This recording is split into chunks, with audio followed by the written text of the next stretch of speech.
Okay. Om Agyanatimarandasya Gyananjana Shalakaya Chaksurun Militanyena Tasmai Shri Gurave Namaha Vanchakalpatarubhyascha Kripa Sindhu Bhaevacha Patitanam Pavanebhyo Vaishnavebhyo Namo Namaha.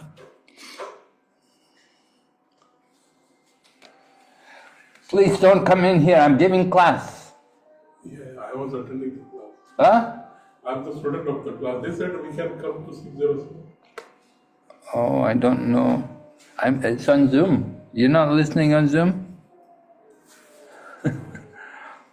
What do you want to do? You want to sit here?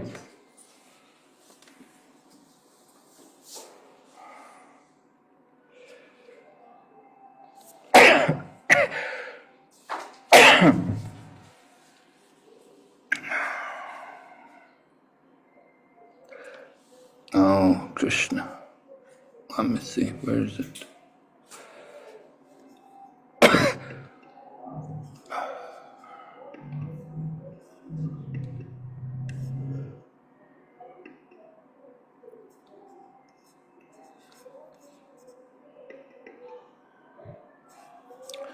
Okay, so can you see the screen?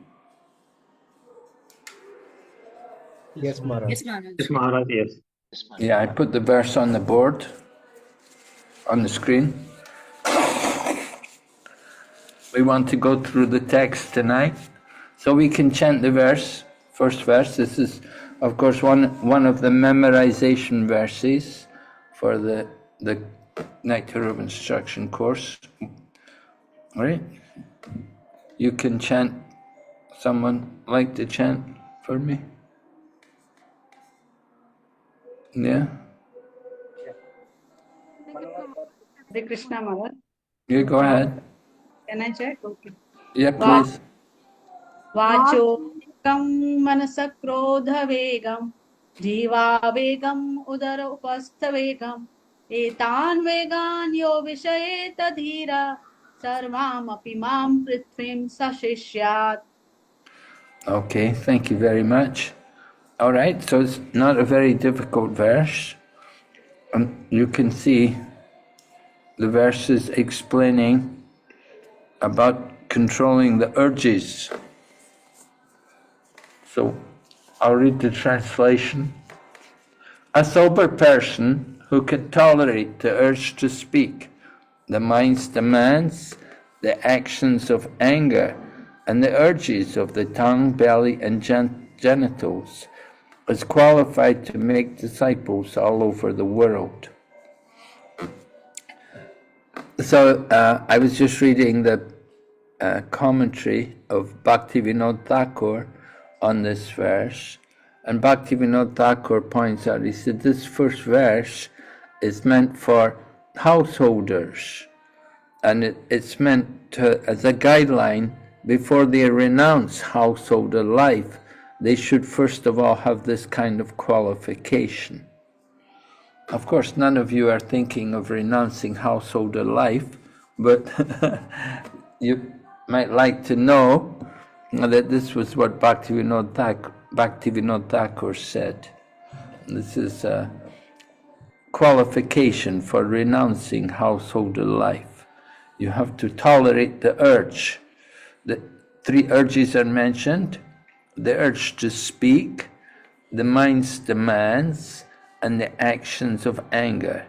And then the three other urges: the tongue, the belly, and the genitals.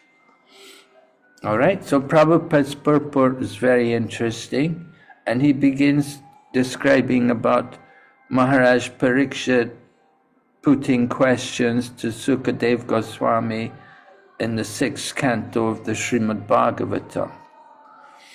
So one of the questions was, why do people undergo atonement if they cannot control their senses? And then Srila Prabhupada explains here what is the point that Parikshit Maharaj is making. He said, the thief may be arrested, he may be punished, but he continues to steal. So Prabhupada makes the point, one who is less intelligent requires experience by seeing, and one who is more intelligent, he gathers experience by hearing. The intelligent person simply hears it's wrong to steal, he won't steal. But the less intelligent person, he actually steals and he gets the punishment. So he sees what happens when he steals, and he learns the hard way, you could say. So Maharaj Parikshit is saying, what is the point of doing atonement if we can't control the senses?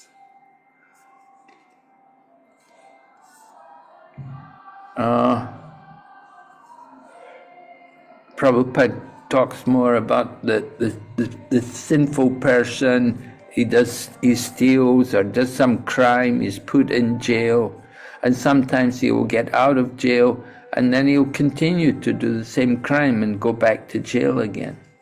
So what was the good of the punishment? That kind of atonement didn't seem to do any good. And then Prabhupada continues, he compares that kind of atonement, or he's quoting from Srimad Bhagavatam, that kind of atonement is like the bathing of an elephant. The elephant takes a nice bath, and as soon as he comes out, he throws the dirt all over his body. So what is the value of his bathing? And this is a fact. I saw the elephants do this. When we had elephants in Mayapur, they would regularly do this. It is their custom. So similarly, Prabhupada continues, people practicing spiritual life, they may chant the Hare Krishna mantra and they may commit many forbidden things. And they think that their chanting will counteract their offenses. So of course this is very wrong, and this is the ninth offense, the seventh offense in chanting the holy name. And Prabhupada quotes the Sanskrit, Namno Baladyasyahi Papa Buddhi, to commit sin on the strength of chanting. We think that we can make up for our sinful activities by chanting Hare Krishna, and we go on committing sinful activities, and we chant Hare Krishna to counteract it. So that's very wrong. And Prabhupada compares how in the Christian tradition, generally it's the Catholic Church, the Catholics, they will have confession, and they come before the priest, and then the priest will tell them to chant so many Hail Marys or something. They have a rosary and they should chant on the rosary. He'll give them a prescribed atonement that every day or for the next week or for the next 5 days you have to chant on your rosary 5 rounds or something. But the result is next week they come back again. And it's the same thing, it goes on every week. Every week, the same thing. That, oh, I did some sin, I did this wrong, I did that wrong. And they continue, the priest gives some atonement, and it just continues. There's no change. So Maharaj Parikshit, Prabhupada's explaining, he's the most intelligent person, and Sukadeva Goswami is also intelligent. And they want to understand what is real atonement. And I've noted here in the purport, a sinful activity cannot be counteracted by a pious activity. Thus, real prayaschit, or atonement, is the awakening of our dormant Krishna consciousness.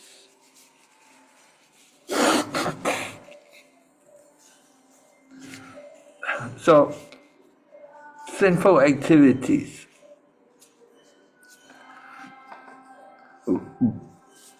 a person has committed some sinful activity and he tries to counteract it by doing something pious. So that is not the real atonement. But what is important is that a person should be properly instructed, he should be brought to the proper consciousness. As Prabhupada said, we should awaken our Krishna consciousness. Prabhupada said, real atonement involves coming to real knowledge. And then he goes on and explains there's a standard process. And what the process is mentioned, he describes what would be the process and practice of mystic yoga. And he mentions what they would do, practice some austerities, celibacy, controlling the senses and mind, giving up one's possessions in charity, by being avowedly truthful, and by keeping clean, by practicing yoga asanas.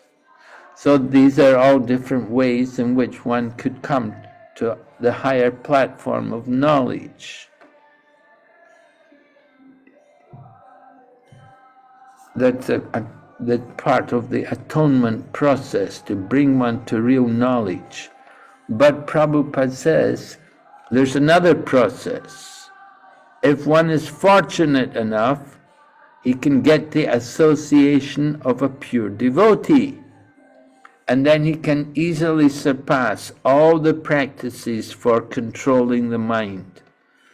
All the different things which we just mentioned, the brahmacharya and the yoga asanas and giving in charity. Doesn't have to do these things if he takes the association of a pure devotee. And in the association of the devotee follows the regulative principles of Krishna consciousness. And Prabhupada mentions the 4 regulations.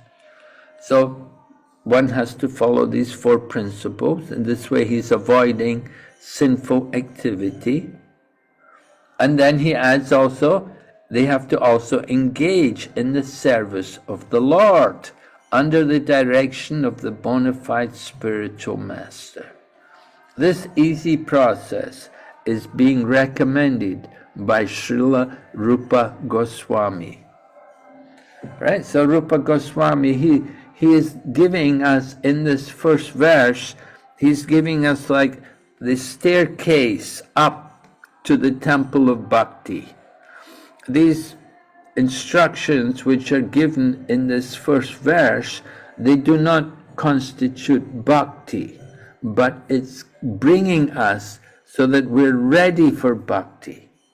Because without having this kind of qualification, then we can never actually satisfy Lord Krishna.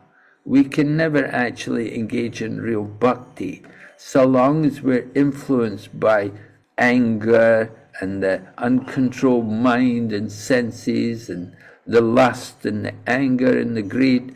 So long as these things are there in us, we cannot expect to actually come to the real platform of Bhakti. So this is a preliminary qualification to bring us into Bhakti. All right? Is this clear? Are there any questions so far from anyone?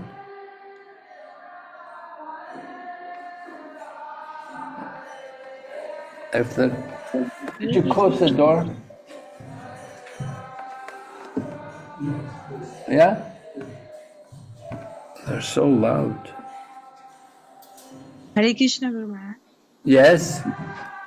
The preliminary qualification is having all these qualities, right? I'm sorry, I can't hear you. You told that these are the preliminary qualifications for getting into Bhakti. I told what? That all these qualities are the preliminary qualification for getting into Bhakti. They bring us up to the, yes, that we're ready to begin bhakti. But then, like as you said, when we are engaged in service or when we are getting in association of a pure devotee, that does not need any qualification, right? Well, Prabhupada did mention qualification, right? He mentioned that refraining from the 4 sinful activities and also engaging in the service of the Lord under the direction of the spiritual master. That is required to get into bhakti. Thank you. So long as we're, there's a verse actually in the Padma Purana which is quoted in the commentaries of Bhaktivinoda Thakur and also Bhakti Siddhanta, that so long as lust, anger and greed is there, that we cannot take up bhakti. Lord Mukunda, Lord Krishna will never manifest in that person who is a slave to the passions of lust and anger and greed and illusion and madness and envy. These are the enemies, and we have to get rid of these things in order to actually take up real pure bhakti. Of course, we can pretend to be doing bhakti. We're trying to do bhakti. We're coming to the platform to do bhakti. But our bhakti is often influenced by the modes of nature. So it's, pure bhakti, Rupa Goswami described pure bhakti, that it must be without desire for fruitive activity, and it should be without desire for philosophical speculation or liberation, becoming one with the Lord. And pure bhakti should be unmotivated and uninterrupted. Like that, they're characteristics of pure bhakti. Right?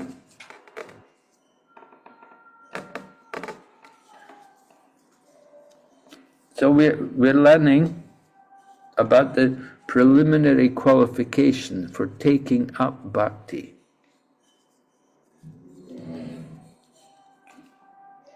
Is that all right? Yes, Anyone? Yeah? Okay, we'll go ahead. So then Rupa Goswami began, he said, Vacho Vegam. The very first thing, said, we have to control the speaking power. Vacho Vegam, right? Every one of us has the power of speech. And we like to speak. We get an opportunity, we begin to speak.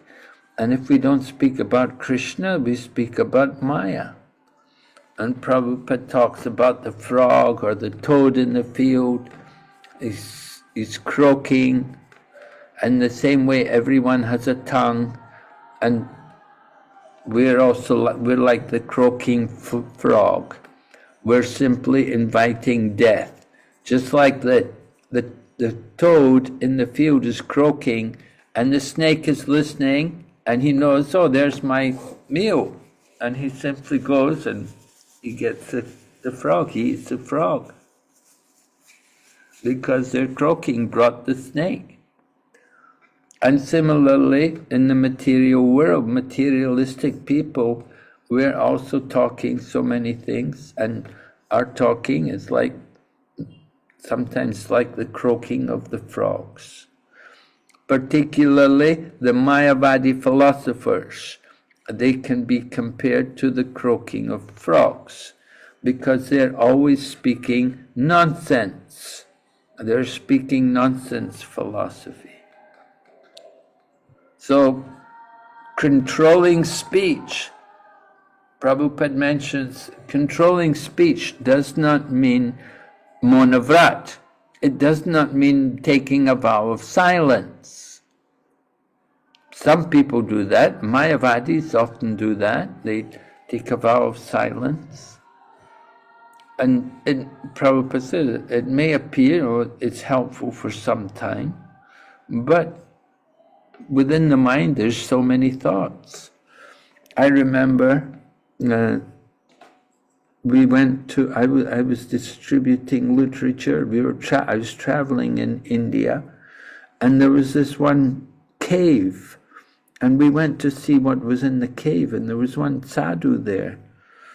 And so we went we tried to speak to him, but he put his hands in front of his mouth and he shook his hand, indicating that he was doing monavrat. He didn't want to speak. Anyway, we brought a Bhagavad Gita there, we showed him the Bhagavad Gita, and although he didn't speak, he could hear, so we told him about the Bhagavad Gita, and we told him about Prabhupada and about our society, and then we asked him to buy the Bhagavad Gita. So he had a board with chalk, and he wrote on the board, how much is it? And he bought the Bhagavad Gita. So, although people take monavrat, they can still be active in the world, and still their mind is still active. So just taking a vow of silence is not the real means of controlling the speech. And Prabhupada explains how Rupa Goswami advocates the positive process. And the positive process, Krishna Katha, engaging the speaking process in glorifying Lord Krishna. A nice example of someone who controlled his speech, there was this one, Vamsidas Babaji. He was a very renounced person, he was a Babaji, and if somebody ever came to him and said something mundane, if they said to him, what do you think of the government? He would say, Govardhan. He would not get into the government or politics. He would bring it to a Krishna conscious topic. So that is controlling the speech in the positive manner, bringing everything to connect to Lord Krishna and everything in relation to Krishna. So Prabhupada continues, the tongue can glorify the name, form, qualities and pastimes of the Lord. The preacher of Krishna Katha is always beyond the clutches of death.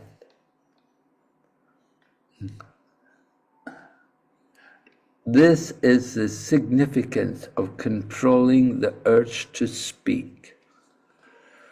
All right? So this is the first thing, the urge to speak. And then the next item, Vachovigam Manasa, the mind, the restlessness or fickleness of the mind. And we're encouraged that we should fix our mind on the lotus feet of Lord Krishna. And Prabhupada quotes the Chaitanya Charitamrita, that Krishna is like the sun, Maya is like darkness. So wherever there is topics of Krishna, there can be no Maya. Just that wherever there is sunlight, there is no darkness. Now here in Dubai it's dark, there's no sun. And whenever there's no talk of Krishna, then the Maya will come. So we want to keep always the mind fixed on Krishna. And Prabhupada said, if Krishna is present in the mind, there is no possibility of the minds being agitated by Maya's influence. The yogic process of negating all material thoughts will not help. To try to create a vacuum in the mind is artificial. The vacuum will not remain. All right, how long can you make the mind empty? Very short time. Certainly, very quickly, thoughts will come in the mind. However, if we're always thinking of Krishna and thinking how to serve Krishna, then that is control of the mind. So controlling the mind, difficult, right? But practice. Arjuna said his mind was more restless than the wind. But Lord Krishna said, well, I know it's difficult, but it's possible. Right? Lord Krishna advised two things. Abhyasena tu konteya vairagyena chagriyate. By abhyas, by practice, and by vairag, by detachment. So those two things are required. We have to practice. Of course, if we always hold on to material things, then that will be a problem. We have to let go. Therefore, vairag is required, detachment. We have to let go of the material and bring everything to Krishna, thinking of Krishna. So if we practice this, and of course we should be practicing every day when we chant japa. When we chant japa, and when we go to Srimad Bhagavatam class, when you go to arti, these different things in front of the deities, and then at those times we should be thinking of Krishna, chanting the holy name, and seeing the deities, hearing Srimad Bhagavatam. It's very powerful means to bring the mind to think of Krishna. All right, so this way the mind can be controlled by Krishna conscious activities. And now we come to anger. The urge to speak, the mind's demands, and the reaction and the actions of anger. So, anger. In the Bhagavad Gita, Lord Krishna, what does Lord Krishna say about anger? Someone?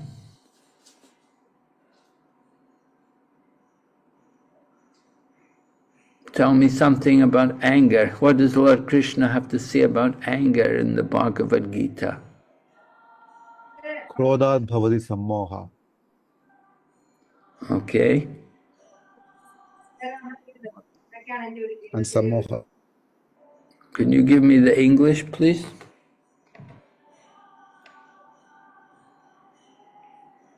Destructive force can lead to self-destruction and spiritual degradation.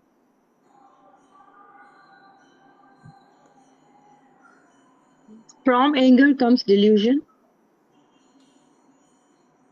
Sorry, what was that? From anger comes delusion. From anger comes...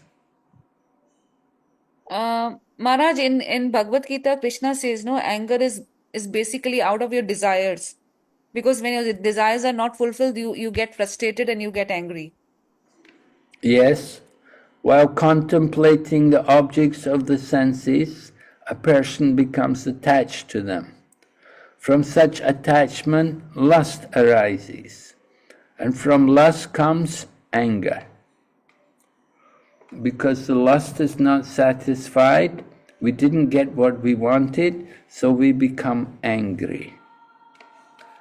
And then later on in the Bhagavad Gita, Lord Krishna also describes that there are three gates to hell: lust, anger, and greed. And every sane man must give these things up.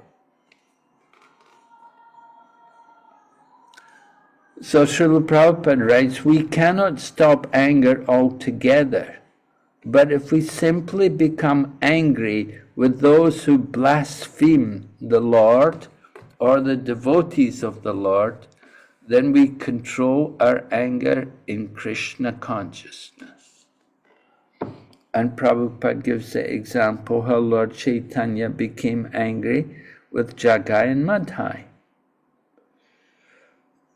Although Lord Chaitanya had said we should be humbler than the grass and tolerant than the tree, but when Lord Nityananda was attacked and injured, then Lord Chaitanya became very angry, and he was ready to kill them. he was acting, he said, acts like fire against the offenders. So anger that is proper use of anger. And then Prabhupada then also mentions Hanuman set fire to Lanka. But Hanuman is a great devotee. So he did this as a service. And Arjuna also is another example. Inspired by Lord Krishna, he fought. So anger is controlled when utilized in the service of the Lord. However, we have to be cautious about this. Using anger in the service of Krishna has to be done by the person who has control over his mind and senses. If you try to use anger and if you are controlled by the anger, then it's not good. You have to be able to control the anger, not that the anger controls you. Sometimes we get very angry and we lose control. So that's not good. Yeah? So anger can be used, but it should be used by one who is the master of the senses and mind. We shouldn't be controlled by the anger. That could be bad for us. All right? So we've spoken about the first three, the last, the urge to speak, the mind's demands, and the reactions of anger. Now, if you're bringing up children, sometimes you can get angry with them sometimes, but you have to be controlled. You can't be uncontrolled and start hitting them. We have to be careful about how you use anger. All right? Oh, any questions about these three things? First of all, speaking, the urge to speak, the mind's demands, and the reactions of anger.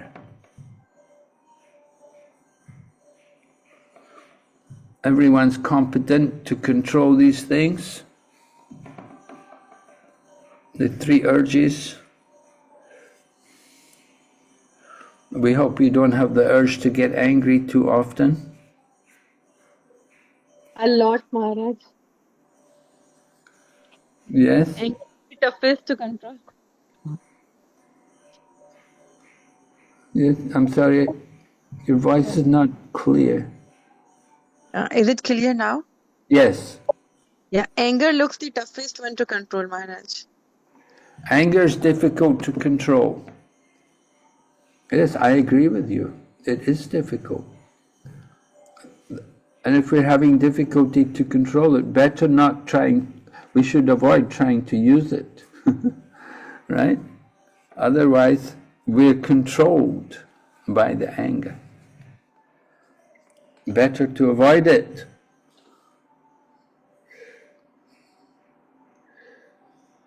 Maharaj, I have a question. Can I ask? Okay. Maharaj, in a situation where you are, doing everything which is required to be done spiritually, I mean, you try to give as much as time that you can devote towards your spiritual services. At the same time, on the material services also, you try to work with full you do a lot of hard work, you do it with full diligently and all. And sometimes what happened, the people who are neither spiritual nor doing a hard work or anything, I mean, it's not a comparison, but sometimes you see that they try to grow and all this, but not you. So that's a situation when you get frustrated, you really get angry for each and every action that you perform, and it sometimes also impacts and it shatters your faith towards the Lord. So how do we take it? Yes. Well, you have to be very cautious about this. This is not a very positive kind of approach to dealing with people and relations. You know, we shouldn't be bitter about them. Rather, we should try to think more positively. Think, you know, that we should think how fortunate we are that we have the opportunity to do service. Don't be so worried about what others are doing and what they're not doing. Don't be thinking like that. Don't be thinking in a negative way about others, but be more critical of ourselves and think about our own self. And you know, we should also think of how we're lucky that we have the opportunity to do something.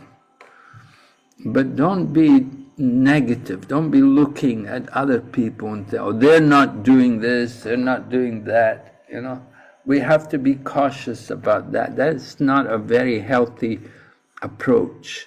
If we start looking at others and criticizing them. Rather, we want to look at ourselves and be critical of our own self.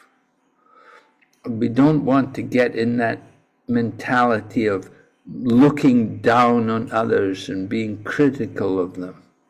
That's not a very positive approach to relationships with devotees. It's just going to bring a problem about, you know, they'll say, who are you? Are you my controller? Are you my boss? You know, that you have the right, you know, like that. We have to be very cautious about looking at others and finding wrong with them. And just be happy that we're in devotional service. We've come to Krishna consciousness. And other people, oh, they're not doing very much, okay, but at least somehow they have some attachment to Krishna. They're favorable to Krishna consciousness, and one day maybe they will take up more active part. They'll become more involved and be more eager to do service. So we have to think like that. Try to avoid the tendency to be critical and to find fault with others. Because you get in a trap then, and you can get involved in arguments and in anger, and so many issues can come up. So better just to look at our own self and be critical of our own self. That's much safer. All right, you understand? Yes, Maharaj. Thank you so much. I mean, we do know that it's a very negative approach. We shouldn't be doing it. We shouldn't be comparing because everybody is equal in the eyes of the Lord. But you know, you reach to a point at times when there is, you know, a lot of frustration that comes out because you keep working diligently, you keep seeing it for years and years, but nothing turns out. So this is where, you know, that point, that angle comes in. Yeah, but you know what, if we're working and we should be getting more and more bliss, more and more ecstasy from working for Krishna. We should be happy that we're so fortunate. We're getting this opportunity to work for Krishna. So why should we become angry? Why should we feel bad? No, we should be happy. I think we have to try to develop the positive approach. Look on the bright side. Don't look on the black side, the back side. Don't look on the black side. See the good. So that's controlling the mind. Sometimes our mind can be very critical. We have to control the mind. We have to train the mind not to be critical, but rather to be to be positive and to be appreciative. And the best way to convince people is not by words, but by our own example. By our own example, that if we're working happily and other people see us serving nicely and happily, they will also be inclined to want to also do some, to take up the service.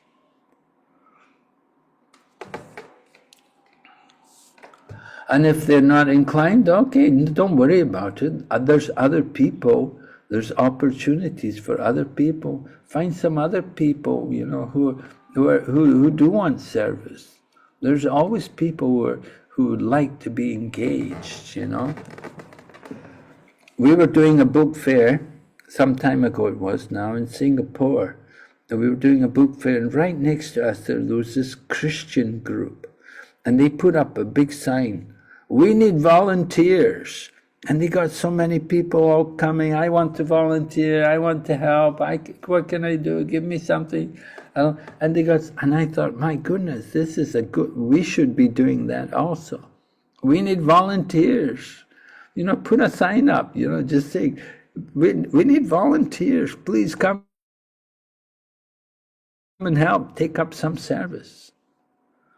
So sometimes like that, it can have a good effect, you know, putting up a notice, "We need volunteers, please come."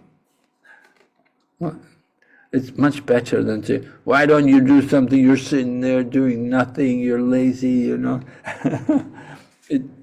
That kind of critical mood doesn't help anybody. It just makes people angry, and you make enemies, and oh my goodness. Better to avoid it. Okay? Thank you, Maharaj. Okay, we're going to go on to the next, talking about the urges of the tongue and the belly and the genitals. So, there's a lot of practical instructions in this first purport here. Prabhupada talks a lot about taking prasadam. And so, of course, we all like to eat nice prasadam. It's very important. And Prabhupada was also concerned that the prasadam should be nice. It should be well cooked. It should be properly cooked. So, we eat only Krishna prasadam. That is the best way to control the tongue. And ideally, prasadam should be taken at scheduled times. And Prabhupada mentions we should not eat in restaurants or sweetmeat shops simply to satisfy the whims of the tongue or belly. Now, there may be exemptions to that. You know, I know here, like especially here in Dubai, you know, people are often working. It's difficult sometimes. It's a lot of work to cook also. So there's a temptation to people want to go and eat in restaurants or sweetmeat shops. But we should try to avoid it if possible. It's really not very good for us. The problems are, first of all, restaurants are not very sattvic. The people working in the restaurants are not sattvic, often not devotees. Of course, you may go to even our Govinda's restaurant, the people working in the Govindas are not devotees. And sweetmeat shops also, these people. You don't know what kind of habits they have or what kind of principles they follow. So it's certainly karmic food. You're getting a bit of karma when you start eating in restaurants and sweetmeat shops. It's not really good for us. We should definitely want to try to avoid it. And Prabhupada has mentioned it here. So controlling the tongue means to take prasad. And prasadam means what is cooked by devotees. No, of course, there may be special cases, like, I know, sometimes you have to meet people, business clients, or sometimes you have to go somewhere with people from your work, or even sometimes family members who are not devotees, and you have to go with them. It's a problem, but try to avoid it as much as you can. And then, of course, maybe some marriage function or something like that, and then maybe the people married, they're not devotees, and they have food which is not prasada.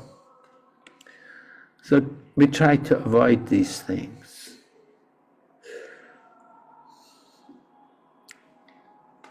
And then Prabhupada talks about the urges of the genitals, in other words, the sex impulse.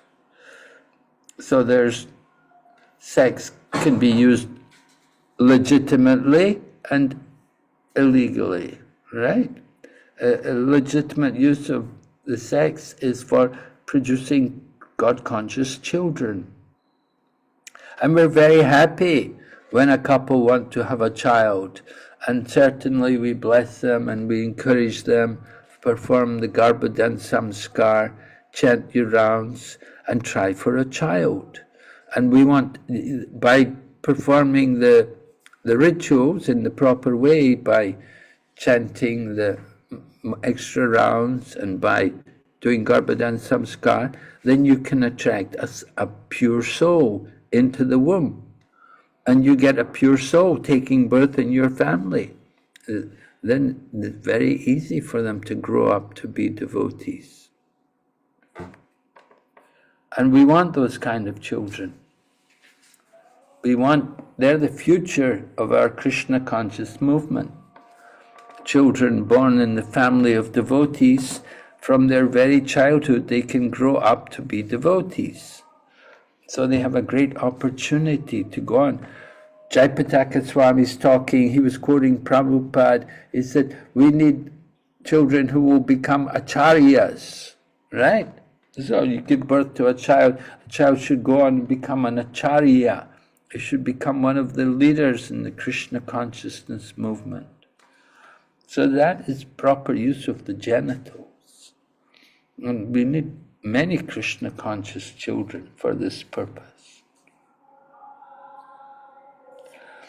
All right, so then Prabhupada then goes into the other commentary, what's called the Anuvriti, which is the purports given by Bhaktisiddhanta Saraswati. Prabhupada has given us some brief purports here. Maybe he took it from another acharya. Several people have commented on Upadeshamrita, and mainly Bhaktivinoda Thakur and Bhaktisiddhanta Saraswati. So Bhaktisiddhanta Saraswati talks about the three kinds of urges: the demands of the body, the urge to speak, and the demands of the mind. And he said, when a living entity falls victim to these three urges, his life becomes inauspicious. One who practices resisting these demands or urges is called tapasvi, or one who practices austerity. By such tapasya, one can overcome victimization by the material energy, the external potency of Krishna. So we're encouraged to do tapasya, right? This tapasya, controlling the demands or the urges. What were the three urges again? The urge to speak, the demands of the mind, and the demands of the body. So we want to control these things. Lord Krishna and the power of Bhakti is all under the internal potency, the Swarup Shakti of the Lord. But if we're a victim to these things, then we're under the external energy, the material energy. And the material energy means the three modes of nature: goodness, passion, and ignorance. Then we cannot expect any good result.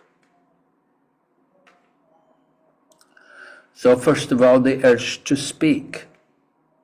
We refer to useless talking, such as that of the impersonal Mayavada philosophers, or of persons engaged in fruitive activities, karma kanda, or of materialistic people who simply want to enjoy life without restriction. So all such talks are exhibitions of the urge to speak. And of course, even books on these topics are also exhibitions of the urge to speak. Prabhupada said they're writing volumes of useless books. All this is the result of the urge to speak. And we want to counteract this tendency. We want to speak about Krishna. And Prabhupada quotes these very well-known verses from Srimad Bhagavatam, from the first canto of the Srimad Bhagavatam, 5th chapter. This is Srila Vyasadeva being instructed by Narada Muni. Narada Muni is telling him, right? Those words which do not describe the glories of the Lord, who alone can sanctify the atmosphere of the whole universe, are considered by saintly persons to be like unto a place of pilgrimage for the crows. Tadvayasam tirtam ushanti manasa. Right? The crows.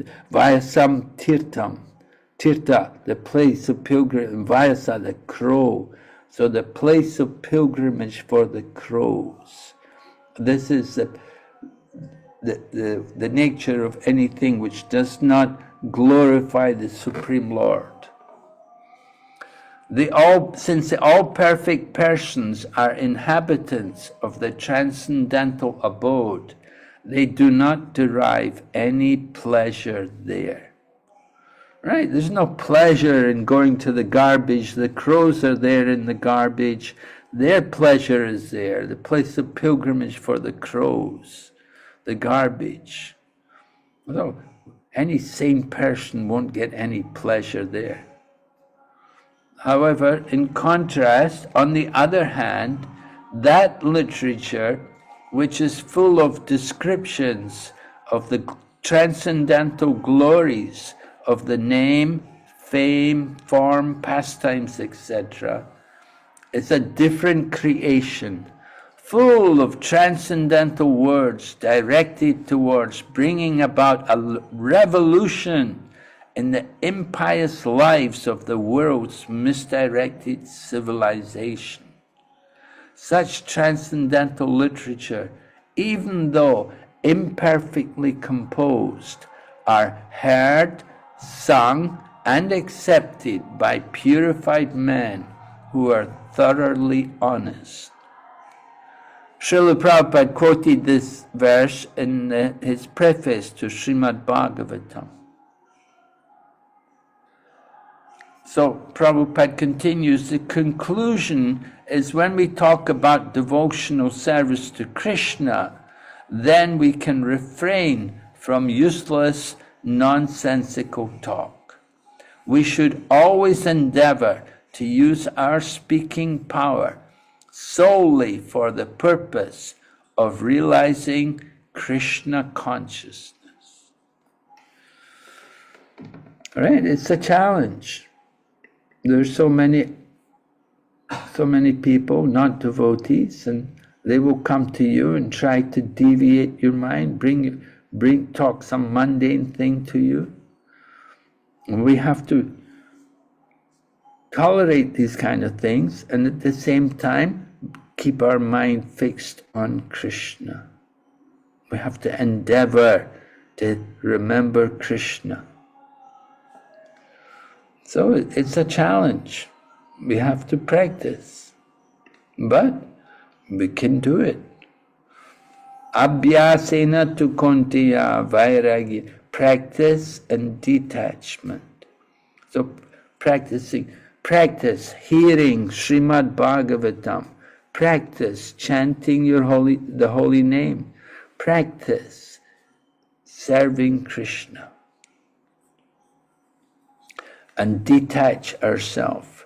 Don't get absorbed in the Bollywood movies and the stock market and the news and all the mundane affairs of the material world. Try to keep away from these things. So Prabhupada then continues talking about the agitations of the flickering mind. And he's quoting again from the commentary of Bhaktisiddhanta Saraswati. They've described two divisions. The first is called Avirodha Priti, or unrestricted attachment. And the other is called Virodha Yukta Krodha, anger arising from frustration. So Prabhupada gives examples of these different things. Avirodha Priti, the first one, this unrestricted attachment. And he talks about how Mayavadis, they have their philosophy, and the Karmakandis, they're attached to their rituals, material desires. That's the main thing. Unrestricted attachment, materialistic desires. That is Avirodha Priti.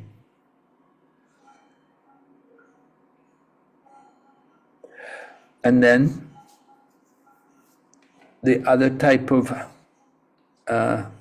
agitation of the mind is called Virodha Yukta Krodha, anger arising from frustration.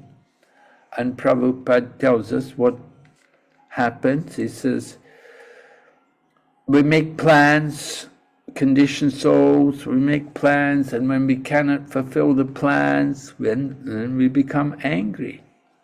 So frustration of material desires produces anger. Right? From lust comes greed. If you get what you want, then you become greedy for more. And when you don't get what you want, you become angry. So the anger arising from frustration. You didn't get what you wanted, become angry.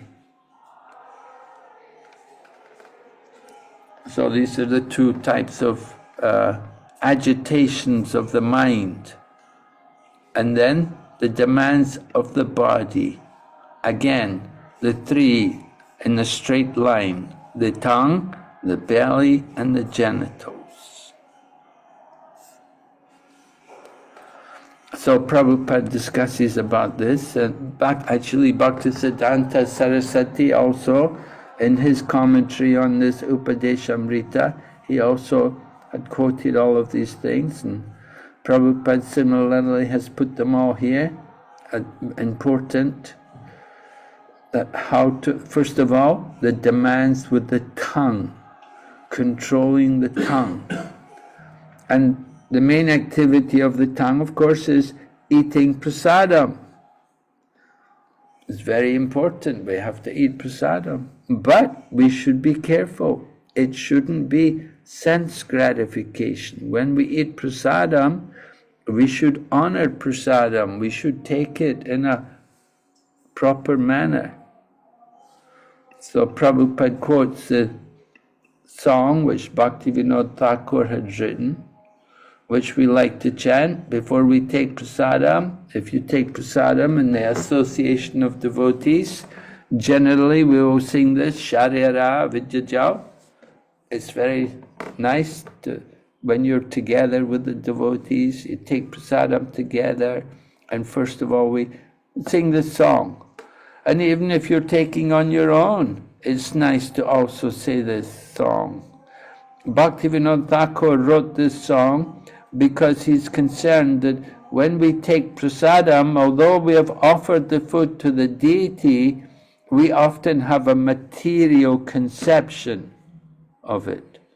When we're thinking what I like, what I don't like, we have a very material thinking. But by reciting this verse, which Bhaktivinoda Thakur has given us, this beautiful poem, then it's meant to take away that kind of consciousness. It's meant to bring us to the transcendental platform. Of course, you have to know the meaning. Often we find people sing the song, they don't even know the meaning. So if you don't know the meaning, you won't get any benefit. Srila Prabhupada told singing the songs, Vaishnava songs, is good, but you have to know the meaning, you have to know what you're singing about. So Prabhupada has given us the meaning here. O Lord, this material body is a lump of ignorance, and the senses are a network of paths leading to death. Somehow or other we have fallen into the ocean of material sense enjoyment, and of all the senses, the tongue is the most voracious and uncontrollable. It's very difficult to conquer the tongue in this world, but you, dear Krishna, are very kind to us. You have sent this nice prasad to help us conquer the tongue. Therefore, let us take this prasad to our full satisfaction and glorify your Lordship, Sri Sri Radha and Krishna, and love call for the help of Lord Chaitanya and Prabhu Nityananda. And so, like this, by saying like this, by repeating these words of Bhaktivinoda Thakur, it helps us to come out of the material consciousness, that we're not just taking something to eat, but we're honoring the remnants of the foodstuff of the Lord. So Prabhupada talks about how there are 6 different kinds of rasas or tastes, and if we're attached, if we're agitated by any of them, then we're controlled by the urge of the tongue. Right? There's different tastes like sweet, sour, bitter, salty, astringent, yeah, pungent, yeah. So like that, 6 tastes. And so if we're agitated by some people, I like sweet, oh, I like salty, like that. So that's bodily conscious. That's not good. That's the urge of the tongue. And then Prabhupada continues, some persons are attracted to the eating of meat, fish, crabs, eggs, and other things produced by semen and blood and eaten in the form of dead bodies. Others are attracted by eating vegetables, creepers, spinach, or milk products, but all for the satisfaction of the tongue's demands.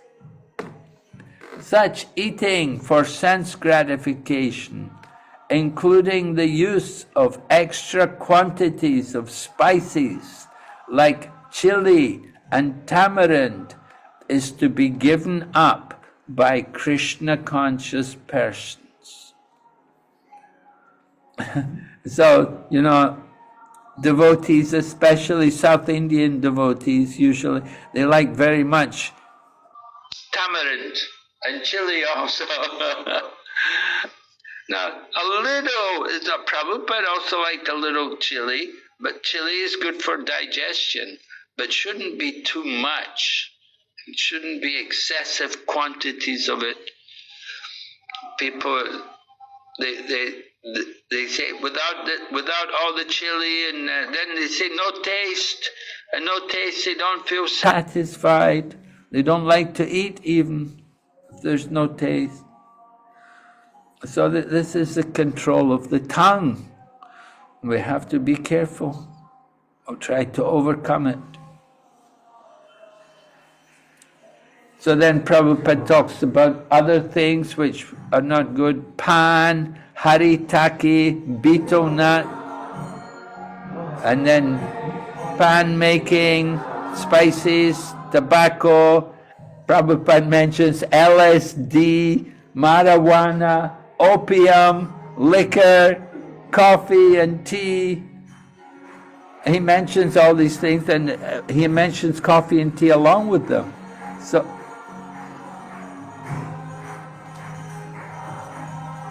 So it's all, these things are all illicit demands.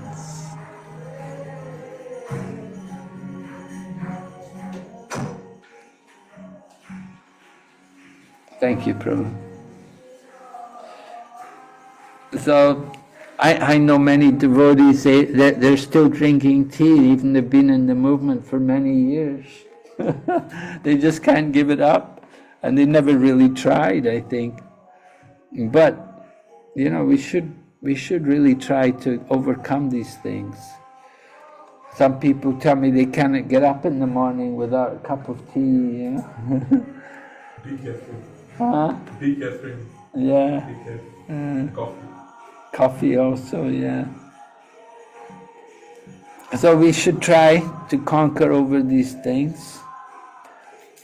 Prabhupada, of course, there's a famous incident. Prabhupada was in Indonesia, and there was one Indian man said to Prabhupada, he said, Swamiji, I like Krishna very much, but I also like wine.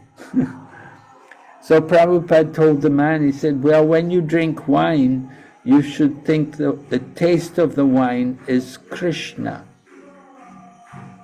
He said, you should think that taste of the wine, that is Krishna. In this way, somehow try to bring it into Krishna consciousness. So, Prabhupada said, we can practice accepting only remnants of food offered to Krishna. Then you can get free from Maya. And he mentions, he said, vegetables, grains, fruit, milk products and water are all proper foods to offer to Krishna. Lord Krishna himself says. But if, he said also, if we take the prasad only because it has a good taste and we eat too much, then that is the demand of the tongue. And Prabhupada said, Lord Chaitanya taught us that we should avoid very palatable dishes, even while eating prasadam. I remember as a devotee, in the beginning of our Krishna consciousness movement, Prabhupada had said what we should eat. He said breakfast, he said you should have some cereal and a piece of fruit. Usually a piece of orange, half an orange or a whole, maybe depends how much you can get. Some places fruit is more available, some less. But that was, breakfast was, some chana also, chickpeas. A few chickpeas, not too many, but some chickpeas because they're very valuable, high protein, nutritious. So some chickpeas which were usually soaked overnight, and then with a little salt and pepper and some ginger, maybe some ginger with them, like that. Some chickpeas could be taken for breakfast along with a piece of fruit, and if possible a little cereal. In the winter time, colder weather, you would want to have some cereal, something hot. That would be breakfast. And then lunch, rice, dal, chapati, sabji. One sabji usually would be enough, like that. Rice, dal, chapati, sabji. And people want more, you eat more rice and more chapati. Right? This is how devotees should eat. And you should eat a good lunch. And then Prabhupada taught we wouldn't eat grains after 4 in the afternoon. In the evening, only 1 cup of hot milk. 1 small cup of hot milk. That would be the evening. We wouldn't take a meal in the evening. And that's good for health. If you don't eat at night, it's much easier to wake up earlier in the morning and to chant Hare Krishna in the morning. So we try to practice these kind of things. Lord Chaitanya was very strict about avoiding palatable dishes. You can read in the Chaitanya Charitamrita how sometimes the devotees would invite Lord Chaitanya and there would be so many wonderful dishes. Lord Chaitanya would say, just give me some sak. I just want some sak, some spinach and some rice. They said, that's enough. He said, I'm a sannyasi. He said, I don't want to eat opulently. So we offer palatable dishes, and Prabhupada said, if we offer the palatable dishes to the deity just for eating them ourselves, then that's satisfying the demands of the tongue. It's not good. And he said, if we accept the invitation of a rich man with the idea of getting palatable food, then we're also satisfying the demands of the tongue. And then Prabhupada quotes the Chaitanya Charitamrita. It said, that person who runs here and there, seeking to gratify his palate, and who is always attached to the desires of his stomach and genitals, is unable to attain Krishna. That's Prabhupada warning that if we're just thinking only about our tongue and our stomach, then we will never get Krishna. So they have to be controlled. And then Prabhupada quotes more, Lord Chaitanya, he's giving instructions. This was, again, from Chaitanya Charitamrita. Lord Chaitanya gave these instructions to Raghunath Das. Raghunath Das, of course, he was very renounced. But he told Raghunath, he said, do not dress luxuriously and do not eat delicious foodstuffs. And then Prabhupada goes on to talk about how people who eat too much, they get sick, the diseases of the stomach. Yeah, and the Bhagavad Gita, Krishna said, you eat too much or eat too little. You cannot be a yogi. Now, if you eat too much, generally what happens? You often get diabetes. Prabhupada said, diabetes is a rich man's disease. You eat too much. You didn't get any exercise and you fill the belly with so much food, then easily you get diabetes and you have to inject yourself with insulin and different things. So it's a big trouble. And if you don't eat enough, that's also not good. Then you can get tuberculosis, TB. It's a serious disease. It's a killer disease. So we have to know, we have to get the right balance. Eat. Don't eat too much, don't eat too little. And eat in regulation.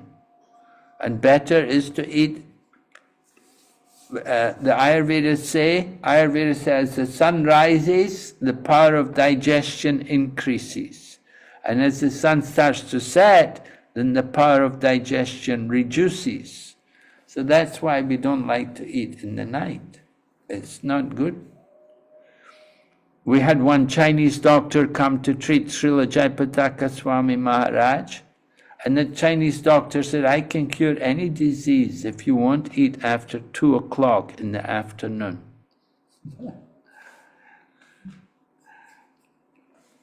So if we eat too much, then it creates inconvenience. So if we observe fasting days, that's good. Ekadasi, Janmashtami, then we can control the demands of the belly. So Very good for us, right? Madhavatiti Bhakti Janani. Madhavatiti Bhakti Janani. Madhavatiti means holy days like Ekadasi and Janmastami. They become the mother of devotion for those devotees who take shelter of them. So in this way he talks about controlling the tongue, and then he talks about the urge of the genitals, again, legal and illicit.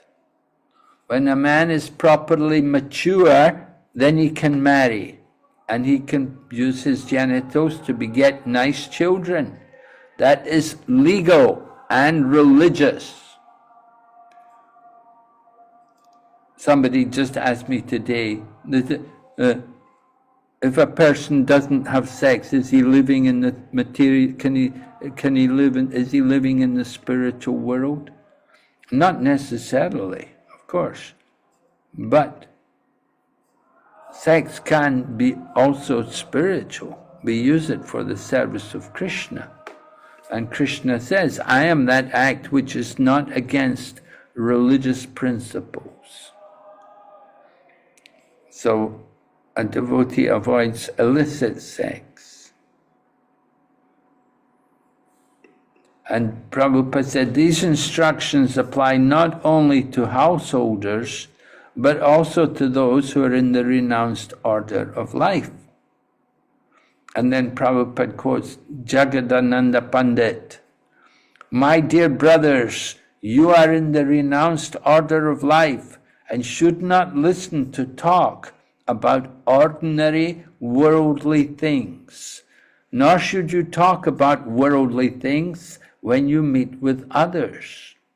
Again, this is instructions Lord Chaitanya gave to Raghunath Das. Raghunath Das had asked Lord Chaitanya for some instructions, so Lord Chaitanya told him like that.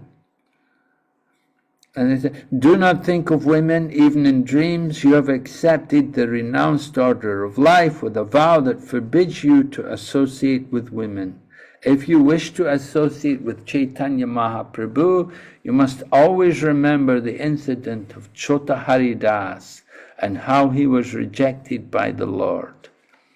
Do not eat luxurious dishes or dress in fine garments. Always remain humble and serve their lordship, Sri Sri Radha and Krishna, in your heart of hearts.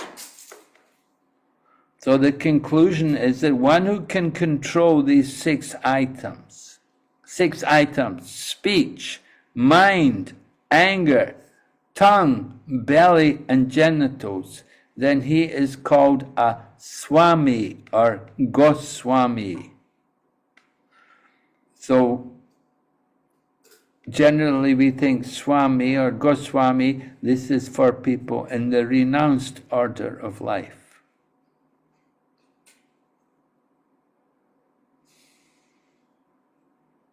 Prabhupada said, being a Swami or Goswami does not mean that he is the master of his family. He must be the master of his senses. Unless he is the master of his senses, he should not be called Goswami. He should be called Godas, servant of the senses. So we don't want to be Godas. We want to follow the example of the Goswamis and engage in the service of the Lord.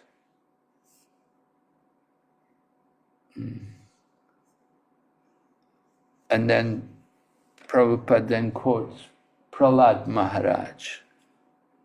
Prahlad Maharaj, he was asked by his father what he had learned from his teachers. Or no, he was asked, his father asked him, where did you get your Krishna consciousness from? And Prahlad Maharaj said, Materna Krishna Paratasvatova Vibho Vipadeta Greha Vratanam. He told his father that because you're Adanta Go, because you're the servant of your senses, you cannot control your senses. So he said, you will never get Krishna consciousness. He said, you're going to just remain chewing the chewed. you have no hope to get Krishna consciousness. You won't get it by your own endeavor, and you won't get it by instructions from others, or even by both. Because you're determined, you've made the vow to remain in family life and enjoy your senses, right? Griha vratanam.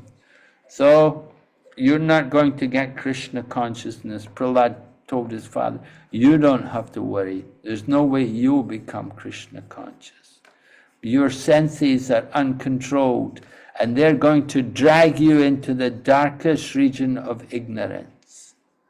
And you'll engage chewing the chewed, right? So this way Prahlad Maharaj describes such. All right, so we have some exercises that I want to change the screen here. Just a minute. I'm going to change the screen. There's another.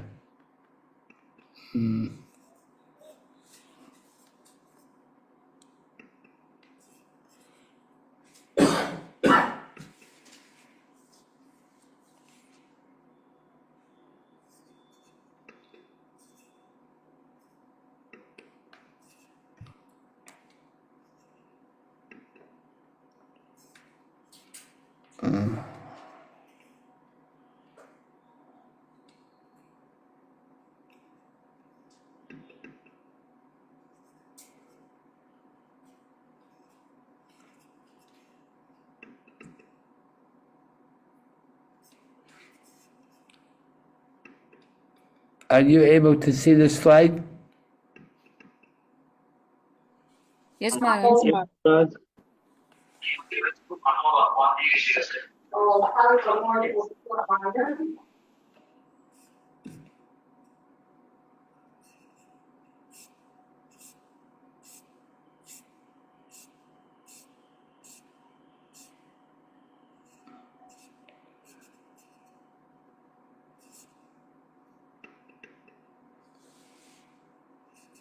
Okay, wait first. Here's a quote here from Bhakti Vinod Thakur.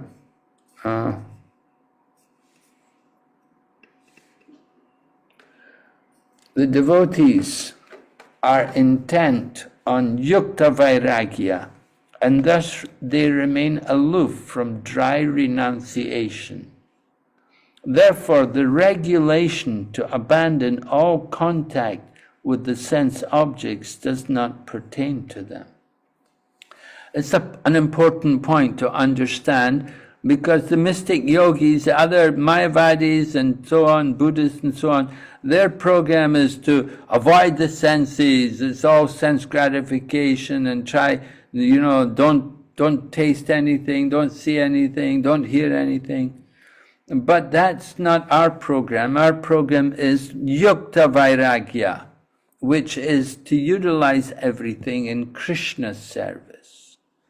See the form of Krishna, and hear about Krishna, and chant about Krishna. So here's a question for you.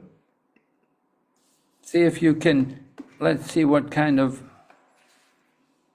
response you have to this. You're at a public function, and you've been told that cheese is vegetarian. However, after the meal, you find out the cheese actually contained animal rennet. How do you react? What's your attitude? What do you do? Anyone like to respond to this? What will you do? Just laugh about it. Maybe, huh? Yes, Maraji? Maharaj, I will feel bad. I will regret, like, why did I eat it? I shouldn't have eaten. You shouldn't have eaten it. Yeah, I'll feel bad. I'll regret eating it. You'll feel bad. Yeah. So what do you do? Motivate organization was told me that it is the vegetarian cheese. To correct it for the others, to not to get a treatment like this.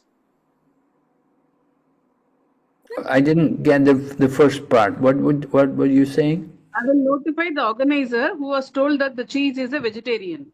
Oh, find the So that he organizer can, yeah. and blast him, huh? No. I'll tell him to rectify that. It's a vegetarian cheese to be corrected as, non-vegetarian cheese. Oh, tell him that the cheese is non-vegetarian.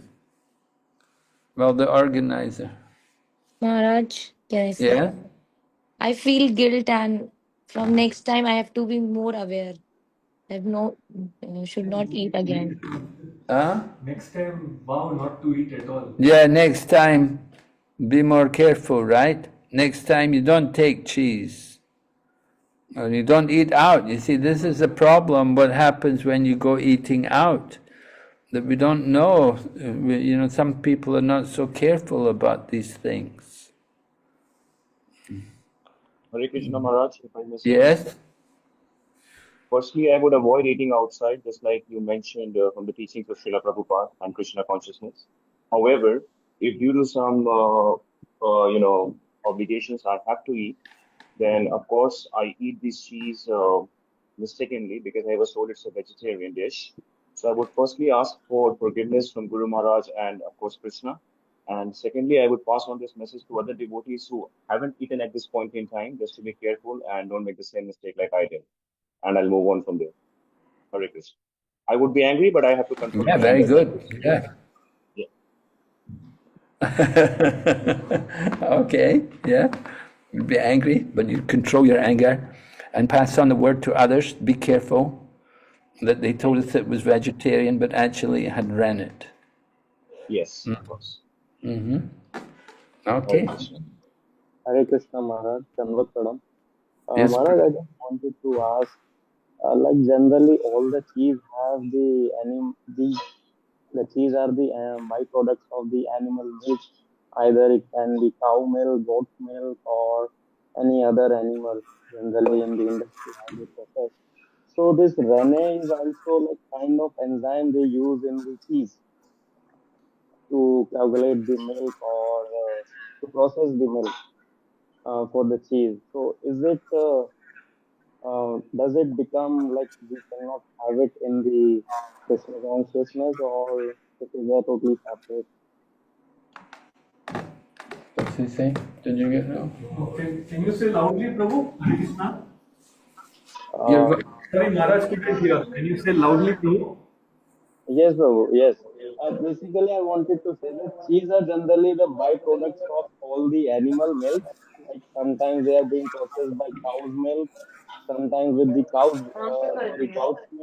Somebody has to mute, please. Hare Krishna. There are many mics open, please. Hare Krishna. Yeah, Prabhu, can you please repeat, please? Yes. The cheese is the byproduct of animal's milk. So mostly either from the cow milk or goat milk or any other animal used for the processing of cheese.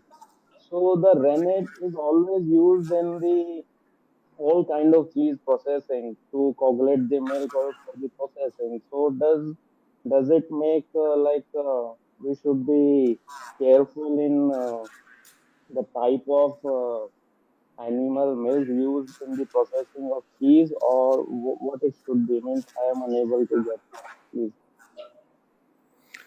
What he's saying, Maharaj, that normally all kind of cheese will have rennet. So what? No, that's not true. Paneer, for example, when you make paneer from milk, you don't put any rennet there. We just simply put some lemon in the milk and curdle the milk, and you can take the paneer out. There's no rennet there. But what happens, you buy these processed, these kind of processed cheeses, they put rennet in it. Yeah. You buy stuff manufactured, But generally, what devotees have, we will use the paneer. You get the paneer. The paneer can be used. But again, you want to get milk from cows which are properly cared for. You shouldn't just take milk from any kind of cows which are going to be slaughtered the next day when they don't have any more milk. We try to encourage the protection and care of the cows. But the rennet, you know, that's something which the manufacturers do, which they put in when they're processing cheese. It's not something which, you know, ordinary people will use. Thank you, Maharaj, for the clarification. So basically, rennet is a kind of, we can say like part of the animal's body, which they put as an enzyme inside the cheese for the processing. Well, I understood it to be something taken from the hoofs of the animal. Okay. All right. But when it's coming from the animal, is certainly something we want to avoid. And you know, when you purchase things, then generally you can look on the packet and you can see what are the ingredients. Yes, Maharaj. I was coming on the flight the other day when I came here into Dubai, and they were giving out packets of crisps, which were cheese and onion flavored. So I don't know about the cheese, but the onions. So you have to be very careful about what kind of things people when you're taking these kind of things, programs, outside programs, very risky. Devotees generally, we're careful ourselves what we purchase and what we eat, but if you start going out and going to functions, then you risk like that. It's a risk you take. So better to somehow avoid eating at these public functions. Okay, I have some other questions. Maharaj, yes? Just to add, if you go into the supermarket, basically everything has egg. So you also need to check very good on cookies and cakes and everything, that there's always eggs included in almost everything. It's not normal. So I totally agree that you should be very careful and eat only from home. Yes. Good. Yeah. Yeah. Many things, certainly. Eggs. You go to any cake shop or bakery, of course, they'll have eggs in. Yeah. Bread also, you purchase bread, will have eggs in it. All right, so here's another series of questions. We'll take them one at a time. First of all, when is it all right to eat in the homes of life members who invite us? Life members, Maharaj, is it like our relatives or family or? Well, life members, that means that, you know, they've paid some money, they've given some money as a donation to the society to become a life member, not necessarily relatives or anything. Okay. Yeah, we have many life members in our ISKCON society. So, when is all right to eat in their homes? If they invite us, come to my home, you know. Hare Krishna Maharaj, Dandavat Pranam. So I would probably do a pre-check if they are into Krishna consciousness and they are practicing the same rituals as we do. And if they are, then I wouldn't mind taking prasadam at their home. Okay. Yeah, how are you going to do the check? By directly questioning them. Inquiring them. That's the only alternative I have. And I would be very transparent in explaining them that this is the ritual we are following, and there are certain exceptions that we don't take in our food as an offering to Krishna. So we only take prasadam. So I'm sure that the life member would respect my feeling as well. And if he is into Krishna consciousness, then of course we both can have prasadam together at his house. Mm-hmm. Yeah, there are past times when Prabhupada was with the devotees. Were in someone's house. It's a big member or something, and they all sat down to the meal.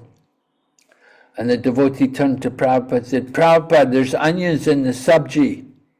And Prabhupada said, there's no onions in the sabji. And the devotee said, no, Prabhupada, there's onions in the sabji. And Prabhupada just said, there's no onions in the sabji.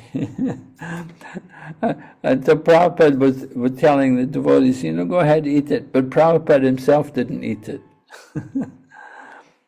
So, sometimes Prabhupada, in order for the sake of, a very big member, he may tell the devotees, it's okay, just take what they're giving, but not a habit. Prabhupada certainly didn't like devotees eating in life members' homes. But sometimes they invite us. And so sometimes we may arrange a program and you have a preaching program and they can invite guests and so on, like that. So for the sake of preaching. But, we don't like very much to just go to people's homes just to eat. If the people are actually devotees, if they're really devotees, then it's all right. But if they're just life members, life members are usually, not so many of them are devotees, a few are devotees, but if they're just life members and they're not really devotees, they're not coming to the temple much, and you don't know how strict they are in their homes, and they may have a deity there, but you don't know what they do. Do they make offerings or what? And so you have to be very cautious about life members' homes and what you take there. But Maharaj, can we take the fruits and eat from their house? Yes, Srila Prabhupada said you can take uncut fruit. That's one thing you can do. People who you're not very sure about them, you just take uncut fruit. You don't want to have fruit cut because if they use knives which are used to cut other things, it's not good. So uncut fruit, that's generally what we would request. Please just arrange some uncut fruit. All right, number 2, how important is it not to eat food cooked by karmis? Karmi means somebody who's not a devotee. Yes? Very important, Maharaj, so that we won't get... Equally important not to eat.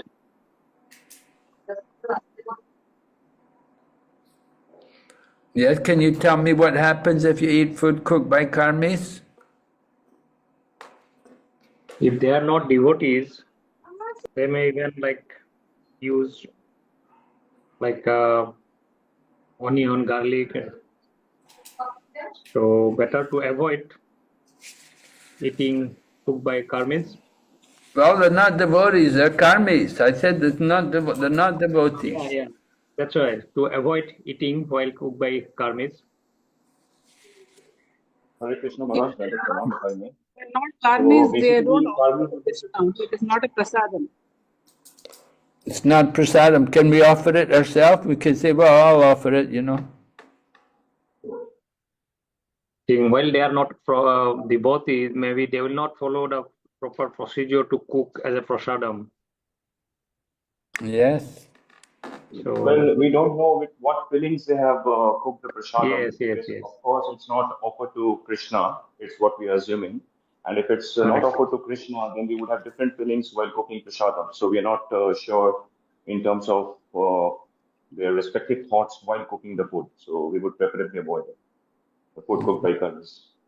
Okay. Yeah, certainly you eat food cooked by karmis, then you're going to get their karma. Right? If you eat food cooked by karmis, you're going to get their karma. And certainly it will make, Lord Chaitanya said, it makes remembrance of Krishna very difficult. If you take food cooked by non-devotee, then the remembrance of Krishna will be hampered. It will make it difficult for us to remember Krishna. So the cook and the pujari, they're both very important in the temple. They have to be very strict and devotees. The people cooking and the people worshipping the deity and offering the deity, they have a very important role. And the purity of the food is determined by them. And the food is very important for all the devotees. The devotees eat prasadam. And we want to eat prasadam which is pure. So it's important. We should be very careful. Okay? Number 3, can we eat food cooked by machines?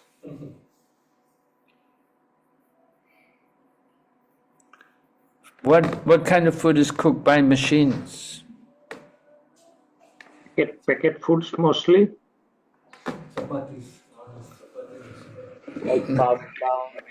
Maharaj, is it like air fried, like where you want to have zero oil and you prefer using air fryers Okay. or oven for like instead of boiling or frying, you prefer baked stuff. Bakery products, bread, cakes. But here it is another important, I think, as Prabhupada mentioned earlier, that cooked more than 3-4 hours should not be eaten. No, it should So not when be offered to the Lord. It should be even offered I think within 3 hours. Well, you can have food like chapatis, you have chapati machine cooking. okay. It can be quite fresh. The machines cannot think of Krishna while they are processing the food, right? Well, I don't know. It depends who's feeding the machines, right? Who's putting all the ingredients into the machine. Yeah. What about rice cookers? We use rice cookers everywhere. Rice cooker, you put the rice into the cooker and you just switch on the rice cooker. Is that considered also a machine? If devotee cooked by the machine, then I think rice cooker or pressure Hare cooker Krishna. maybe it falls under the same category. I don't know. I think. Hare Krishna, Maharaj. So I feel like, as long as like, those basic fundamental principles of prasadams are like prasadam preparation are held, I think it's okay to eat the food prepared by the machine. Like, of course, we use the, like, when we are making a big like, the preparation, we use the chapati maker. So it is a machine. So when it is controlled, when it is used in the, like, with the principles of prasad making, I think it is good to eat. But if it is not, then of course, like we can, like, when the ingredients are pure and, like, they are offered to Krishna, of course, and it should be controlled, like, it should be cleaned and dedicated to Krishna service only. Okay. Yeah, it should be clean, yeah. Should be hygienic. Yes. Machine food cooked at home should be taken as a prasadam because we prepare with that consciousness. And if it is machine cooked from outside, should not be considered and taken as a prasadam as per me. Okay. Yeah, it's cooked outside, yeah. Yeah, something, if it's, you buy something packed on something, not very good. You buy, you get things like bars of chocolate and so on. Okay, finally, should we eat the meals provided on airplanes? I think No, again, Maharaj. same. No, Maharaj. Actually, no, Maharaj. Yeah. Yeah, that's important. Prabhupada has written about that in his purport, that we should not eat meals in the airplane. Prabhupada would bring his own prasadam into the airplanes. Prabhupada always carried his tiffin He always had his tiffin, and he would sit down, and in the airplane he would take his lunch or take his meal there in the airplane. He always prepared himself like that. There was never any consideration of accepting any of the food in the airplane. Certainly not for devotees to eat. All right? Maharaj, our knowledge Yeah. also, Maharaj. Uh-huh. For our knowledge, like when Srila Prabhupada went to America by Jaladud, I think it took 1 month. That time also he cooked himself? Yes. Oh, okay, okay. Yeah, he cooked himself, and he even distributed, on Janmashtami, he cooked prasadam and he distributed some prasadam to everybody on the ship. Okay, okay, okay. Hare Krishna. Yeah, Prabhupada was usually cooking for himself all the time when he first went to New York. When he got there in Butler, when he went to the Agarwals, he stayed with the Agarwals at Butler, Pennsylvania. He cooked for them. He showed them how to cook. Okay. Yeah. All right. Okay. Just to review what we've been covering in these last two classes. We covered the preface as well. First of all, we had the overview of the Upadeshamrita, right? The main points, what's been mentioned. Like the first verse here tonight is about the urges, 6 urges. And then the purpose of the Upadeshamrita. You remember the purpose? Anybody remember what was the purpose of Upadeshamrita? To become the Rupangas, Maharaj? Yeah, to become pure Vaishnavas, right? To become Goswamis. Right? And then personal application. The study of Upadeshamrita can improve our attitude in Krishna consciousness. Our attitude. We want to have the proper attitude. It should be in line, service to Guru and Krishna, without our own material desires. Right?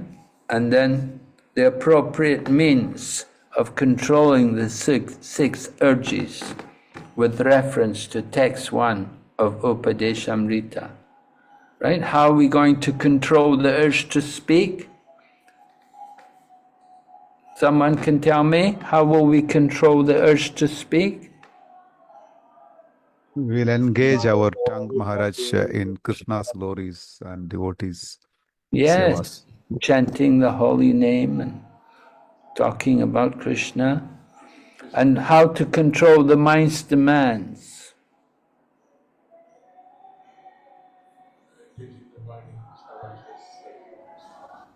We can remember Krishna's pastime, Lord Krishna's pastime. Yeah, we have to bring the mind to Krishna, right? We have to bring the mind to take shelter of Lord Krishna. And what about the reactions of anger? By doing the services for the Lord. When are we allowed to become angry?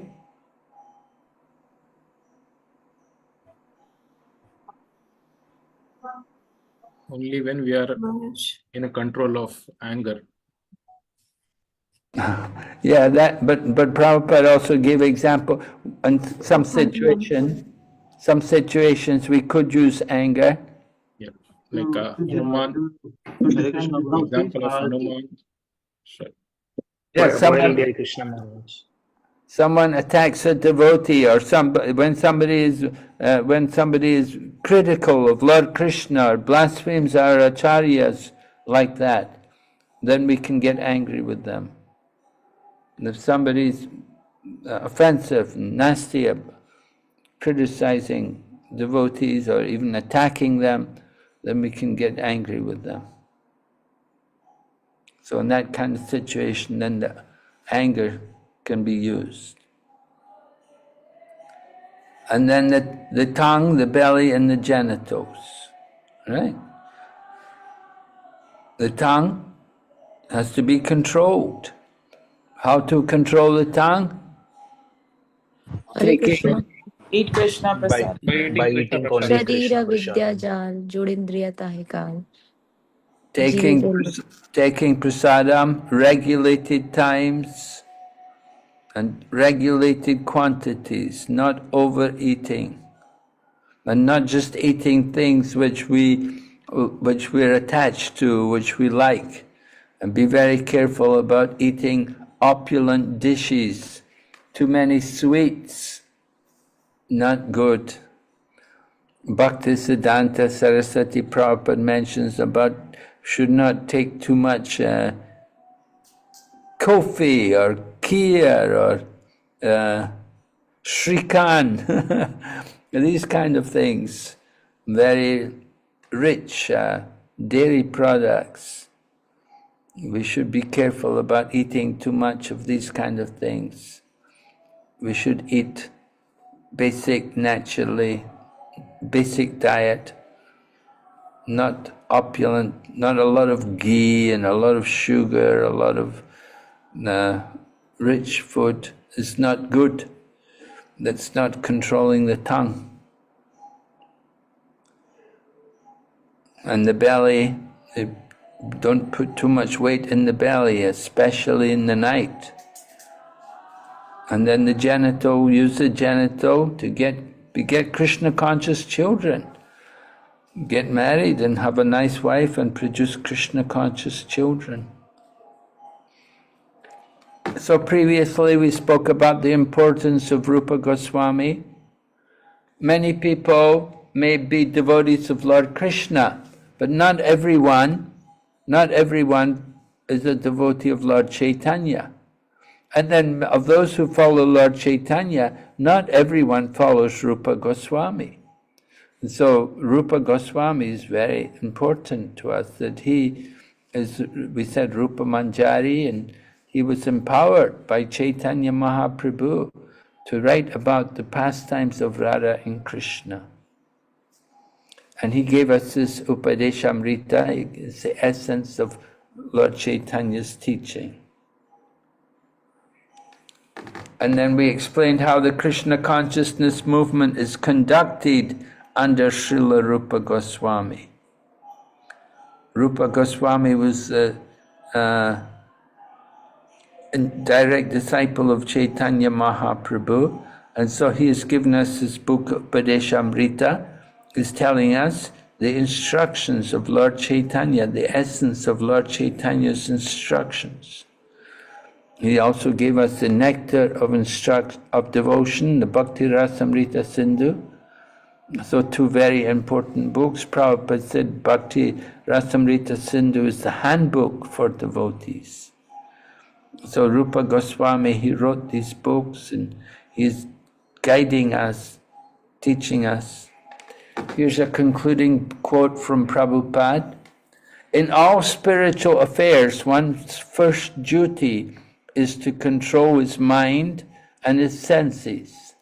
Unless one controls his mind and senses, one cannot make any advancement in spiritual life.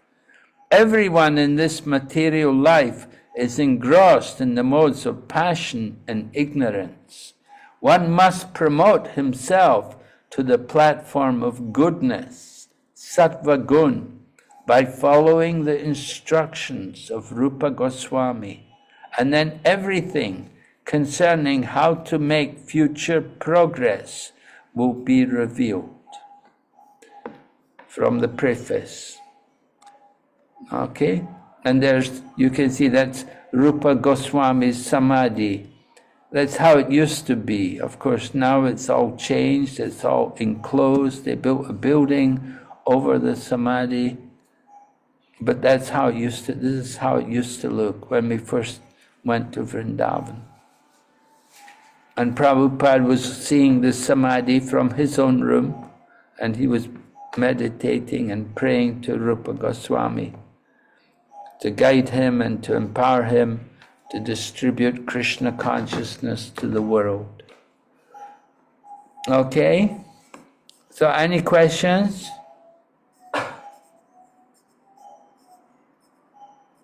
Anyone?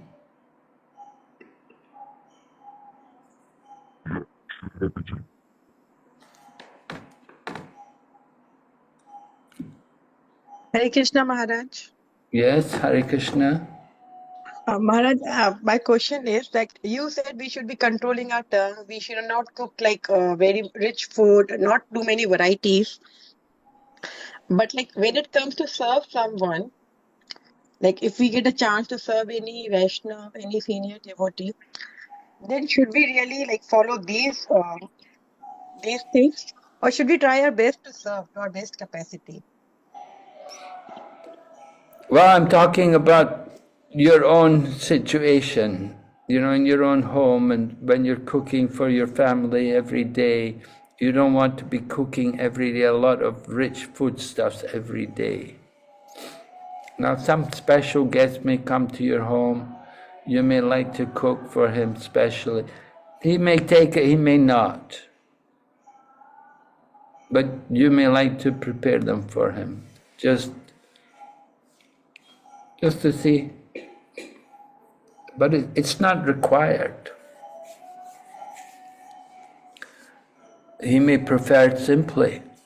You know, sannyasis, older people, old men. Prabhupada used to say, young man cannot eat too much. Old man cannot eat too little. Right? We can't eat too little. The less we eat, the better. That's... Thank you, Maharaj. Okay. Thank you. Hare Krishna Maharaj, Namrat Pranam. I have a question. Yes. As you said that when we eat outside by the karmis or by, not cooked in the consciousness, we should avoid that. But the the life that we are living, 80% of the time we do not cook. We have help who's cooking for us. We do offer at home, but in that case, what should be done? And when we go outside, even for the katha or for the classes, we eat a huge spread. So we should avoid having prasadam. Can we just? Is it okay to just have a little bit and walk out? Is it not aprad to leave prasadam? Well, if it's prasadam, somebody's prepared prasadam, you should know how much you want to eat. If you want to eat more, but you don't leave prasadam on your plate. That's not good. And if some more is on the plate, you can always pack it, take it with you. Put it in a bag and take it home with you. You can eat it later. No, that's not the point. Maharaj, generally when we go for the classes, there are a lot of food items. And I've recently started feeling that, eating all of that, we're basically indulging. So can we just do that? We just have a little bit of prasadam from the whole and just walk out and not stay there, because when we stay there, we do get tempted. And is that okay? Oh, yes, definitely. Yeah. Okay. We eat to suit ourselves. When you dress, you have to dress to suit others. You're going to office or you're going for a function, you will dress to suit others. But when it comes to eating, it's a personal affair. We eat to suit our own needs, what we need, how much we need, or what is suitable for our own self. You don't eat to please others. You eat for your own sake. And second part of my question is 80% of the times we do not cook ourselves. We have helps cooking for us, and that's offered. So what? So you should have a help who's a devotee. Somebody's cooking for you, you want to be sure about their habits. You don't want to just have anyone cooking for you. you do want to be cautious about who's cooking for you. Okay. Thank you so much, Maharaj. Okay. Yeah, any other questions there?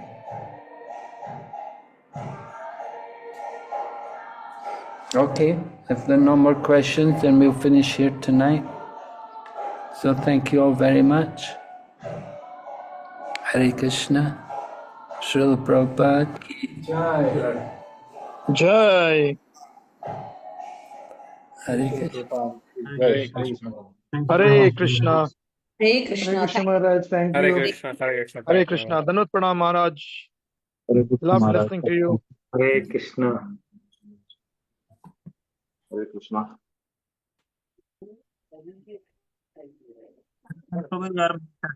Hare Krishna. Thank you, Dandavat Pranam Maharaj. Hare Krishna Maharaj. Dandavat. Hare Krishna. Dandavat Pranam. Dandavat Pranam Maharaj, Hare Krishna. Hare Krishna. Maharaj.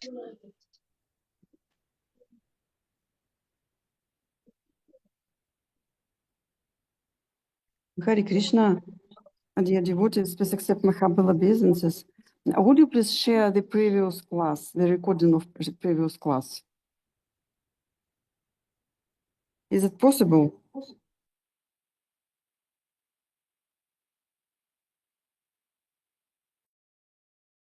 Prabhu, we can hear you actually. Jai Govind Prabhu.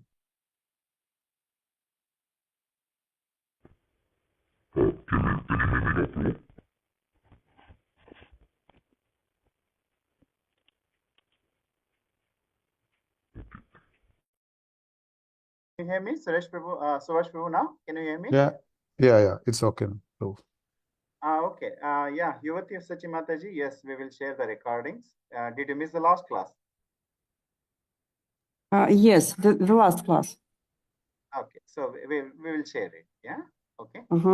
Class what on Monday class. Yeah. Yes, I will share it. Yeah. Okay. Yes. Okay. Thank you, devotees. Again, we will meet Thank you on very Friday. much. Yeah, Friday class will be taken by Shivalabha Prabhu. So again, next Monday we will have Maharaj with us. Thank Okay. you. Thank you, Hare Krishna. Thank you. Jai Go Premanande, Hari Hari Bol. Hari Hari Bol, Hari Bol. Hari Thank you, Bol. Prabhu.